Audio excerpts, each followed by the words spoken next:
get this show on the road. Hello and welcome. I'm Danuta Nietetsky, Dean of Libraries, and I'd like to thank you for joining us in celebrating Drexel's authors and editors of books that were published in 2013. Tonight I'm pleased to announce that we'll be recognizing 25 editors and 49 authors representing 12 of Drexel's schools and colleges, and including those that are most also affiliated with the Academy, Drexel Online, and Drexel Sacramento. And for the first time, we have a professional staff member, a member of the College of Medicine. We'll be recording tonight's event for our colleagues who are not able to attend this evening due to their location or schedule. So now I'd like to introduce President John Fry to provide our opening remarks. President.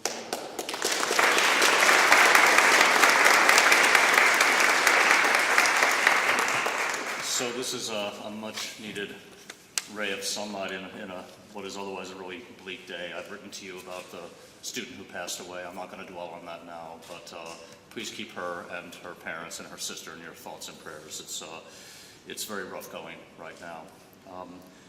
What a great tradition. This is, you pick one of these things up, you flip through it, and you really feel pride in this university and what our faculty and our professional staff member have been able to accomplish. I really give credit to Danuta and Mark for, making this brainchild something that really is flourishing into its second year. It's a great tradition. We will certainly keep it moving forward. And again, I feel a wonderful sense of pride.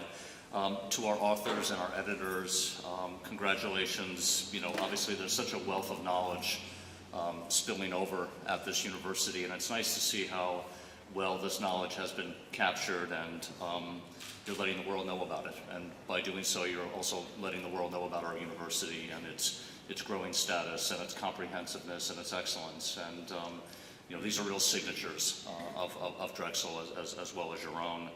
And of course, the minute you pick this booklet up and you examine what's going on, you're really sort of struck by, two things. One is the breadth of what we do here. It's really sort of amazing how comprehensive this place has turned, and how interesting these topics are. I'm not going to go through the various topics, but I counted a couple of dozen sort of big discrete areas that these topics fit into, and also the venues, the handbooks, the textbooks, the proceedings, of course the original works of art that many produce. Each is a great achievement, and again, to our authors and our editors, thank you for doing so much for your field, but so much for our university. I think the thing that's most maybe important to me, though, is what this evidence is, which is a real spirit of discovery on this campus. I mean, that's the word. It's discovery. All the work that you're doing is pushing forward your fields, and I think enlightening everyone who cares about the fields that you're working in. And I think the spirit of discovery is really infectious, and it's particularly beneficial to our students, because in the end, the most important thing that we do here, other than create knowledge, is to inspire our students to do the same. And I think these discoveries, the spirit of discovery, certainly has a large impact on our students. Whether you see it or know it or not, it does. It absolutely does. Mark and I hosted Paulo and his students this morning, who had done so well in the national robotics competition that DARPA sponsored, and we did very well nationally and beat out all sorts of other teams that you wouldn't think we could even come close to. But none of that was relevant in the end. As Mark and I talked to them, it was about what they had accomplished at such a young age and how they had been inspired by Paul and the other faculty from mechanical engineering and the other disciplines that they had the privilege to work with. Lives are being changed by the work that you do, and this is why this is so important. So I'm so proud and so pleased you can all be with us today. And so should I turn this back to you, Danuta? I will. Thank you.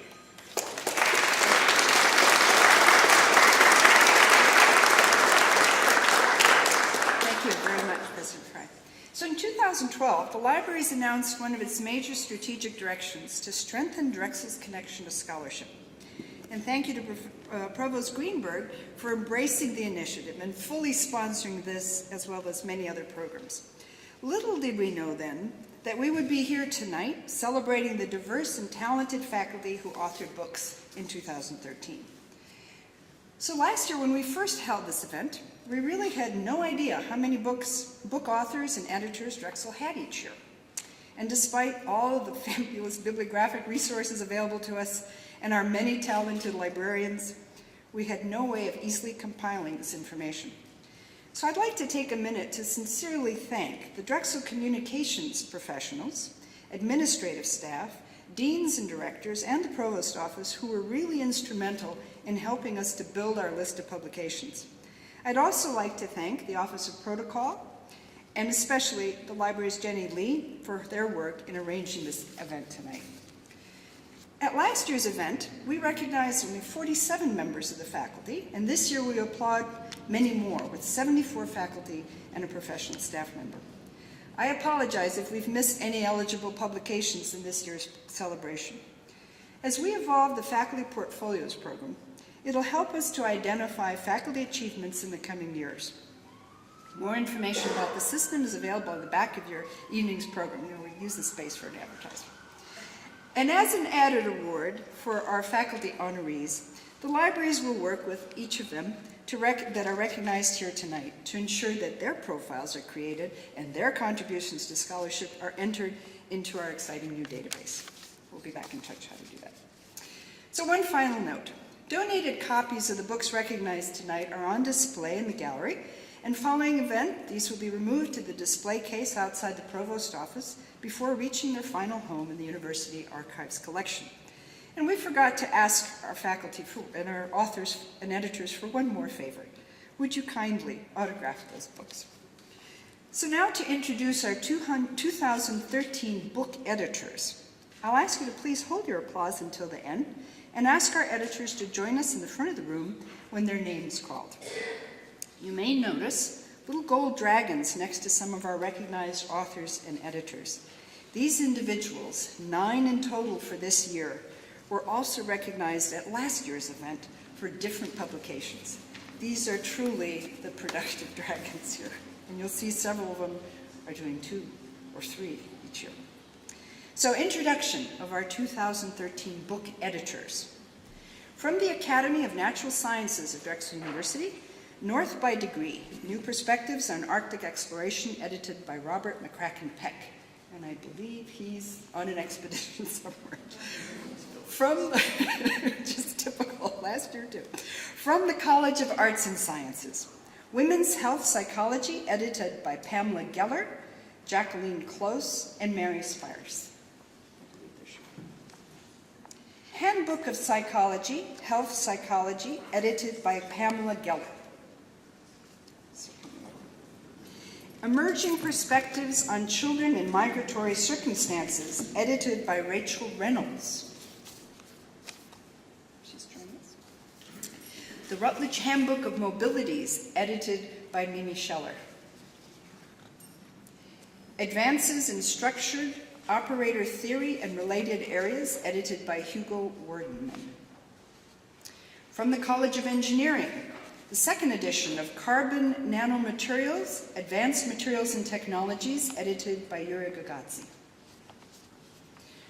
From Drexel University College of Medicine, Adult Consequences of Pediatric Orthopedic Conditions, edited by Martin Herman and Peter Pizzutillo.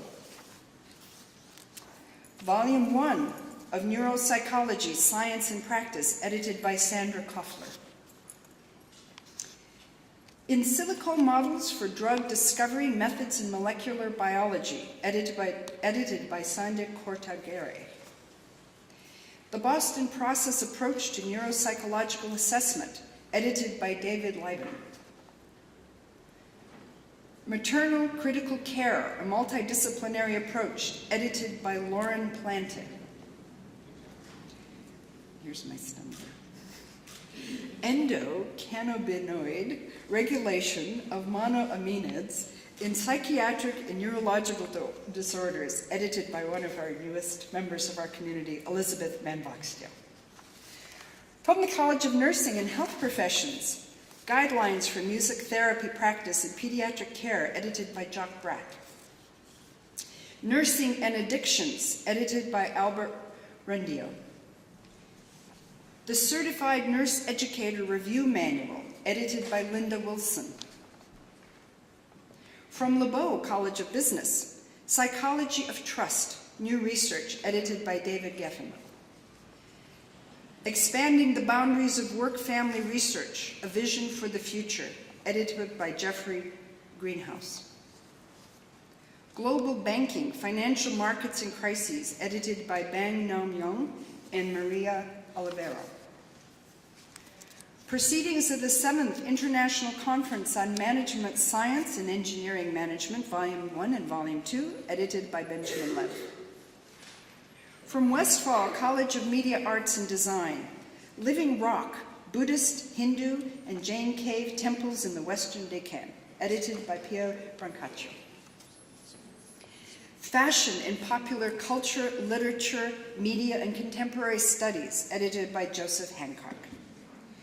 And finally, to recognize one other editor from the Drexel University President's Office, Proceedings of the 7th International Conference on Management Science and Engineering Management, Volume 1 and 2, President John Fry, to join our group. So will you please join us as we celebrate our 2013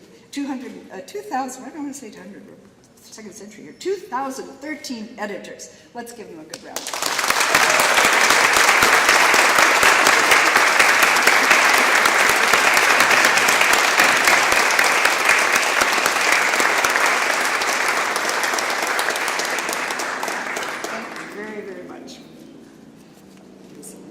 So it's now my pleasure to introduce Provost Mark Greenberg, who will acknowledge our book authors.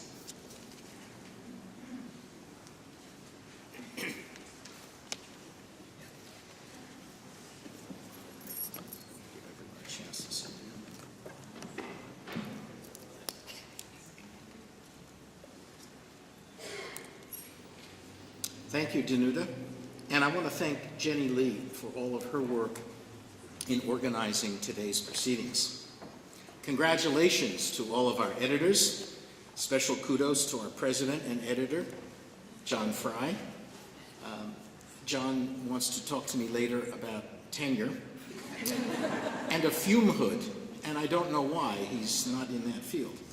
I'm very proud to be part of this celebration of our authors and editors of 2013. The honorees today represent a cross-section of the Drexel community and illustrate how our distinguished faculty helped to make Drexel University a beacon of scholarship and research. The book, much discussed today, often in connection with its demise.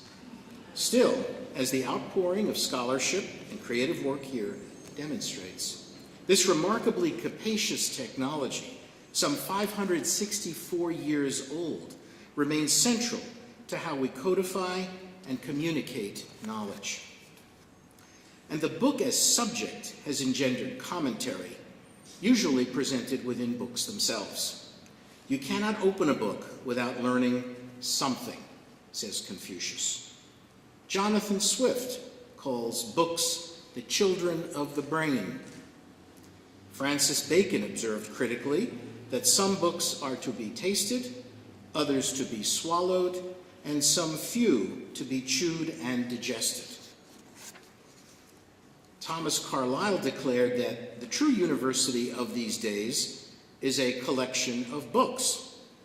I quote this with trepidation, John, since I know it will prompt a visit by Danuta regarding budget priorities. She is the university. And Ecclesiastes 12, to bring the Bible in, reminds us that of making many books there is no end, and much study is a weariness of the flesh. Let's give Douglas William Gerald the last word here. He tells us, a blessed companion is a book that fitly chosen is a lifelong friend. We celebrate books because they represent some of our greatest achievements. As Swift says, they are our brainchildren. The process of actually producing a book testifies to a combination of characteristics combining discipline, drive, intellect, knowledge, imagination, organizational capabilities, and a strong sense of priorities, or blood, sweat, and tears. It's gratifying to see how far Drexel has come to produce the breadth of great scholarship and new research that we celebrate today. Several years ago, at Drexel, perhaps such achievement was not the case. Yet as the institution and our scholarly productivity grows, we are challenged to better keep track of our contributions to scholarship. The faculty portfolios that Danuta alluded to are a web-based tool that will help everyone, faculty, administrators, colleagues in the field, document, celebrate, and locate the wonderful work being done here at Drexel. It can also help us to bridge new connections within and across disciplines as we venture into new areas of work. My hope is that at a future authors event, we will celebrate a work or two that started through a connection made by a match from the faculty portfolios. I now have the honor of introducing the Drexel Book Authors of 2013. And please, when I call your name, please come up front. I will shake your hand, congratulate you. I think we want to take a picture. We're also being videoed, and if you wish to applaud the authors, please do them as they come up. From the College of Arts and Sciences, One Drop, Shifting the Lens on Race by Yaba Blay. This book seeks to challenge narrow perceptions of blackness as both an identity and a lived reality.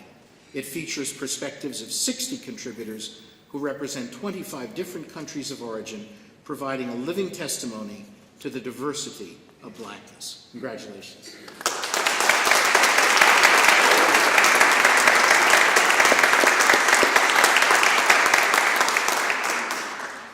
George Ciccarello Mar, whose book, We Created Chavez, A People's History of the Venezuelan Revolution, examines the social movements and revolutionary groups active before the Chavez era and provides a broader account of Chavez's rise to power and the years of activism that preceded it.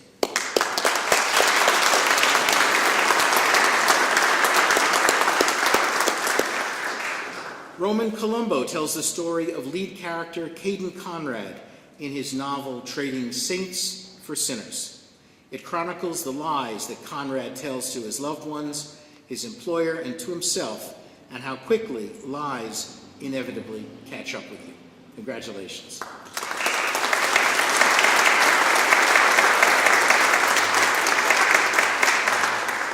In Up Against a Wall, Rape, Reform, and the Failure of Success, author Rose Corrigan draws on interviews to explore how and why mainstream systems continue to resist rape law reforms. Such reform has been hailed as one of the most successful projects of second-wave feminism.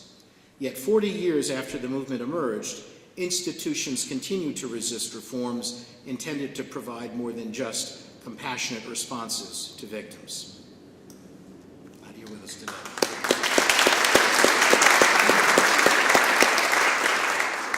In Second Oldest, A Poetic History of Philadelphia, author Blythe E. Davenport tells the story of Philadelphia, the city and its people, through fresh and haunting images.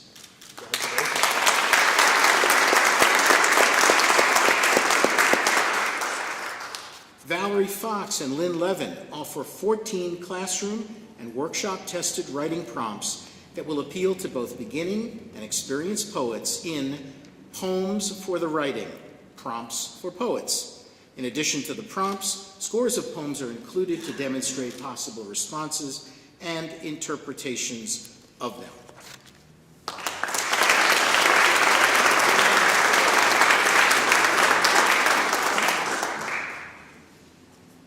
Lynn Levin also wrote her fourth full-length poetry collection, Miss Plastique, which invites the reader into a world of female bravado in which Miss Plastique and her many selves rant, fret, joke, fall in love, dress up, and do their hair. Sounds like my morning ritual.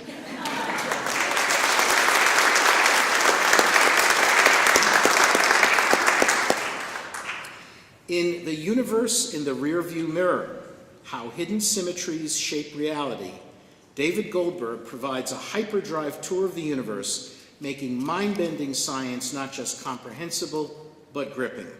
The book is populated with giants from the history of physics, including the unsung genius and Nazi Holocaust escapee named Emmy Noether, the other Einstein. Congratulations.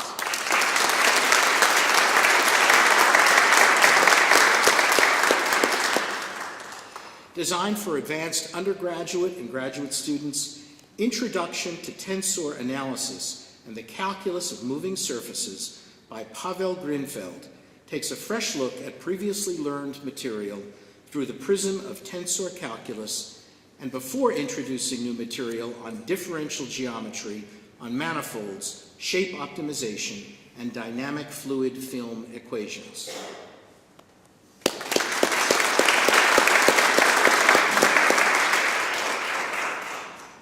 Post-Ethical Society, the Iraq War, Abu Ghraib, and the Moral Failure of the Secular Society by Julia Hageman May, Alexander Nikolaev, and Douglas V. Porpora examines the American discourse over war and torture.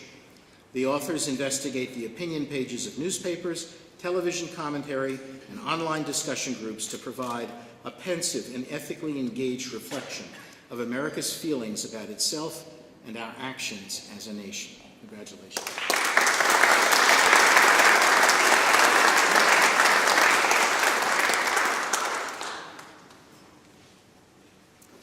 Maria Naraki's Sing in Me Muse and Through Me Tell the Story, Greek Culture Performed, investigates how ancient mythologies shape modern identities while providing an ample description of various aspects and incarnations of Greek folklore performance, such as song, literature, music, and dance. Congratulations.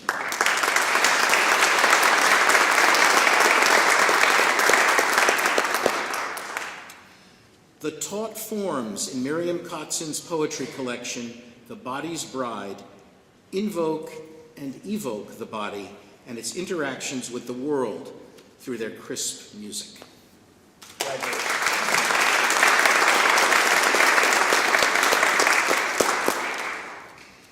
Women, Well-Being, and the Ethics of Domesticity in an Odia Hindu Temple Town by Usha Menon is a detailed ethnography of traditional, predominantly upper caste, sequestered Hindu women in the temple town in eastern India.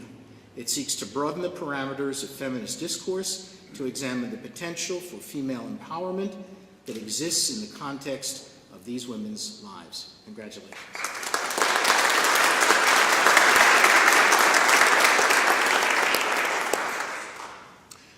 Arthur M. Nezu and Christine M. Nezu are devoted to providing readers with a state-of-the-art guide to the competencies required for the specialty practice of cognitive and behavioral psychology.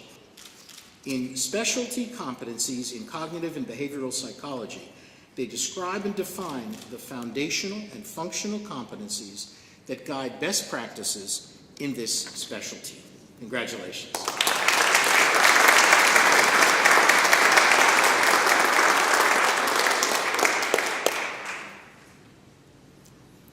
Drawing on archival materials, interviews, and insights from media and cultural studies, Devon Power's Writing the Record, The Village Voice and the Birth of Rock Criticism not only narrates a story that has been long overlooked, but also argues that pop music criticism has been an important channel for the expression of public intellectualism. Congratulations.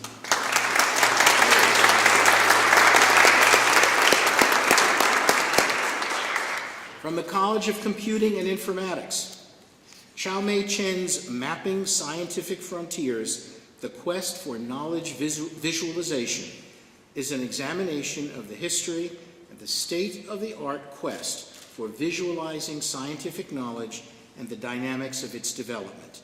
Through an interdisciplinary perspective, Chen presents profound visions, pivotal advances, and insightful contributions made by generations of researchers and professionals. Congratulations.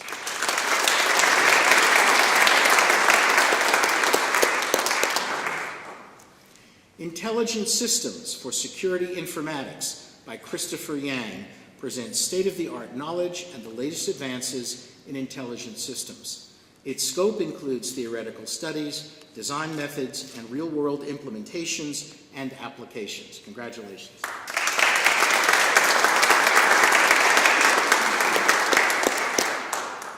From the College of Engineering, in max phases, properties of machinable ternary carbides and nitrides, Michel W. Barsoum summarizes and explains from both an experimental and a theoretical perspective all the features that are necessary to understand and apply these new materials. Congratulations.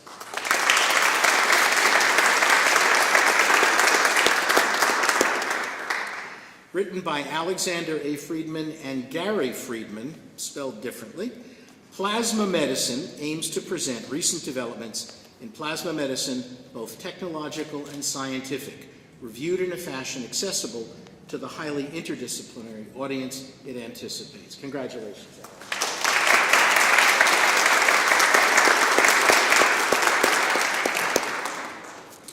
From the Drexel University College of Medicine, in Perez and Brady's Principles and Practice of Radiation Oncology, Luther Brady provides encyclopedic coverage of topics ranging from basic science to sophisticated computer-based radiation therapy, treatment, planning, and supportive care.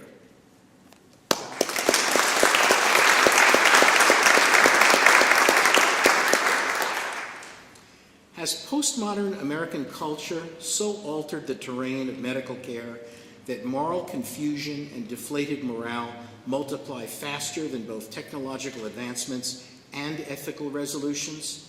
Arnold Eiser's The Ethos of Medicine in Postmodern America is an attempt to examine this question with reference to the cultural touchstones of our postmodern era. Congratulations.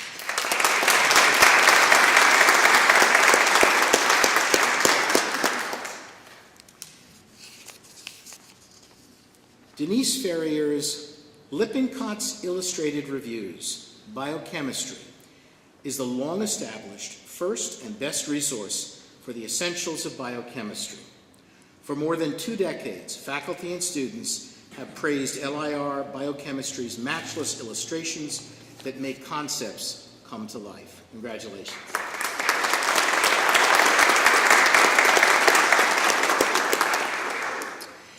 In Tasha Jenkins' fictional novel, Outrageous Return, she tells the story of a long-lived war between different breeds of vampires locked in a struggle for power that employs sorceresses and wizards. Congratulations.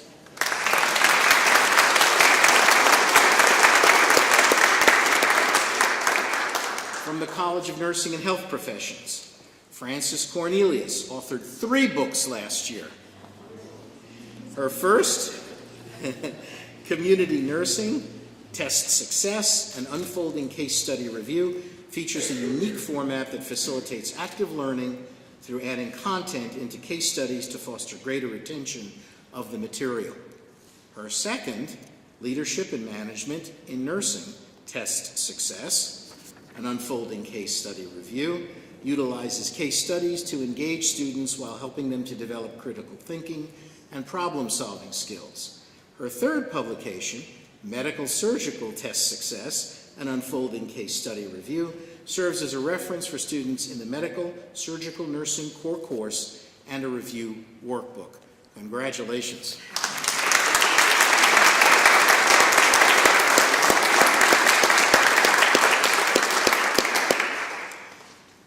Cultural Competencies, Impact on Health and Illness by Linda Dayer Berenson helps nurses navigate the obstacles that culture can place on the patient experience. It compiles the history and theory behind cultural competency in nursing and offers key information regarding health beliefs and the impact of culture on health and illness. Congratulations.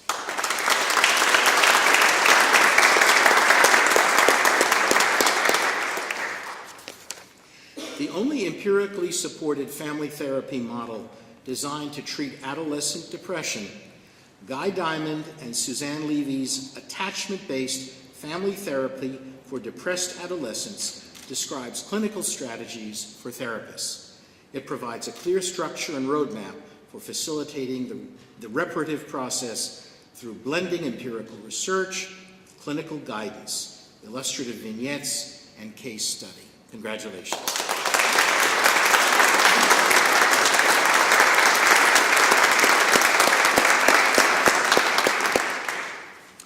In the second edition of our comprehensive Pocket Guide to Pediatric Nutrition Assessment, Beth Lingenberg includes information on the use of CDC, WHO, and specialized growth charts, as well as vitamin D recommendations and screening information, while also adding expanded coverage of laboratory tests and nutrient needs. Congratulations.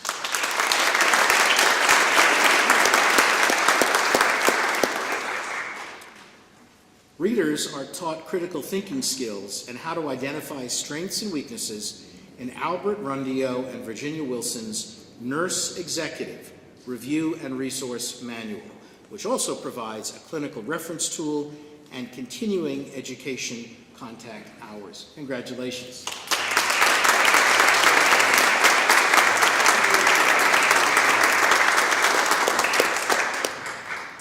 Marlene Watson's book, Facing the Black Shadow, provides an intimate look at how Black families, couples, and individuals struggle against the pervasive belief in Black inferiority, the Black Shadow. The text is filled with memorable stories and examples from her therapy practice and her personal journey. Congratulations.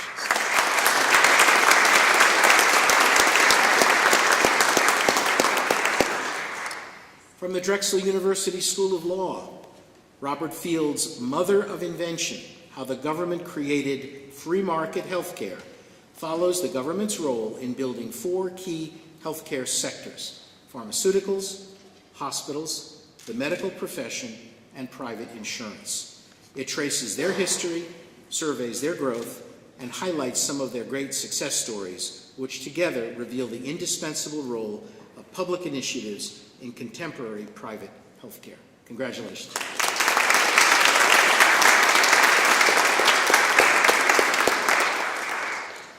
For more than 2 decades, Health Law: Cases, Materials, and Problems by Barry Furrow has defined the field of health law, providing an overview of law as it affects patients, professionals, institutions, entities that deliver and finance U.S. healthcare. The 7th edition reviews provisions of the Affordable Care Act with topics such as oversight of quality, cost control, guarantees of adequate access to services, exempt organization tax issues, and more. Congratulations, Barry.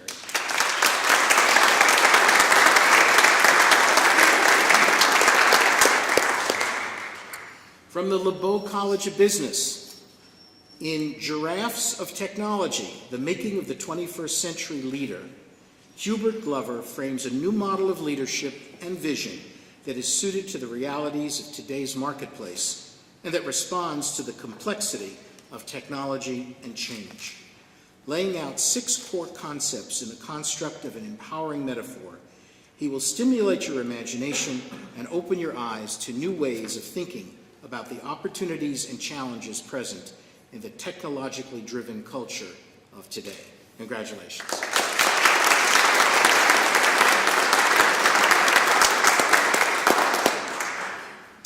Roger McCain's Value Solutions in Cooperative Games introduces new concepts for cooperative game theory, and particularly solutions that determine the distribution of a coalition surplus among the members of the coalition.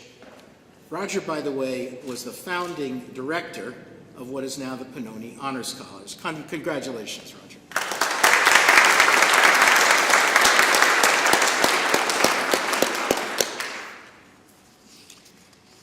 Fundamentals of Predictive Analytics with JMP by Bruce D. McCullough bridges the gap between courses on basic statistics, which focus on univariate and bivariate analysis, and courses on data mining and predictive analytics. His book provides a technical knowledge and problem-solving skills needed to perform real data multivariate analysis. Congratulations.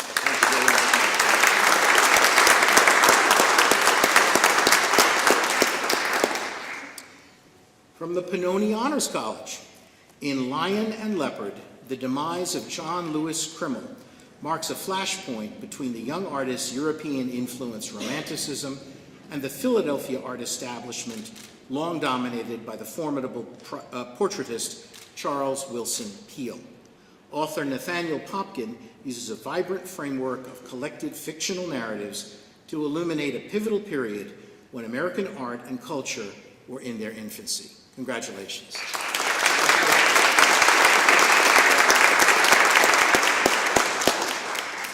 From the School of Education, author Max Ray unpacks the process of problem solving in fresh new ways and turns practices into activities that teachers can use to foster habits of mind in his book, Powerful Problem Solving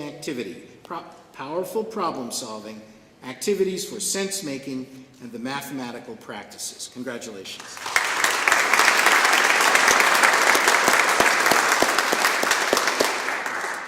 From the School of Public Health, we have another three-time author of books published in 2013.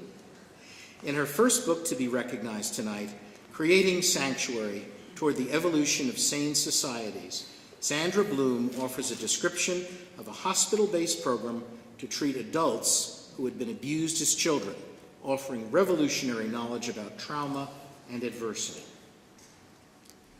In Destroying Sanctuary, The Crisis in Human Service Delivery Systems, Bloom chronicles the relentless assault that has affected the nation's mental health and social service systems and the resulting organizational trauma that both mirrors and magnifies the trauma-related problems that clients seek relief from. And finally, in Restoring Sanctuary, a new operating system for trauma-informed systems of care, Bloom provides a user-friendly manual for organizational change that addresses the deep roots of toxic stress and illustrates how to transform a dysfunctional human service system into a safe, secure, trauma-informed environment. Congratulations.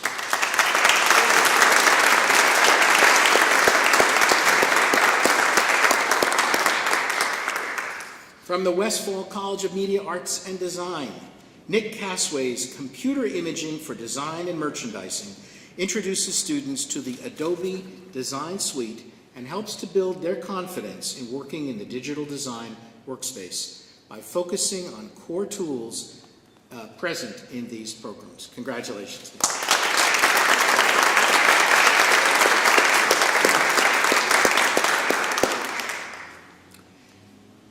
In the commemorative volume, Louis I. Kahn, Architect, Remembering the Man and Those Who Surrounded Him, Charles Daggett shows the power and influence that Kahn displayed at the University of Pennsylvania Department of Architecture through the 1960s and sheds new light on one of the most prominent architects of the 20th century. Congratulations.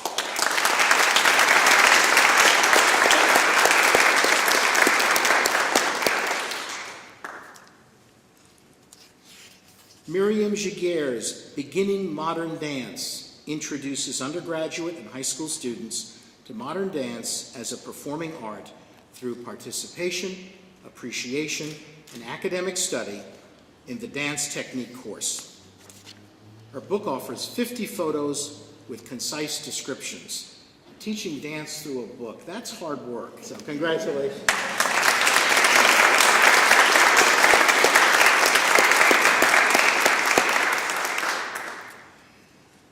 Graphic Design School, The Principles and Practice of Graphic Design, has two authors, Sandra Stewart, who is with us today, and Eric Zempel, who unfortunately has passed on.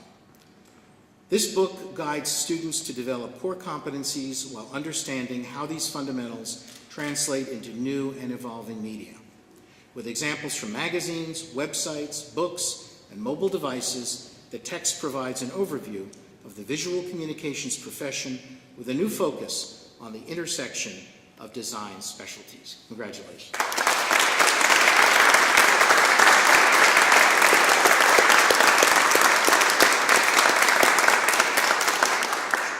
let us give another round of applause to all the Drexel authors and editors of 2013.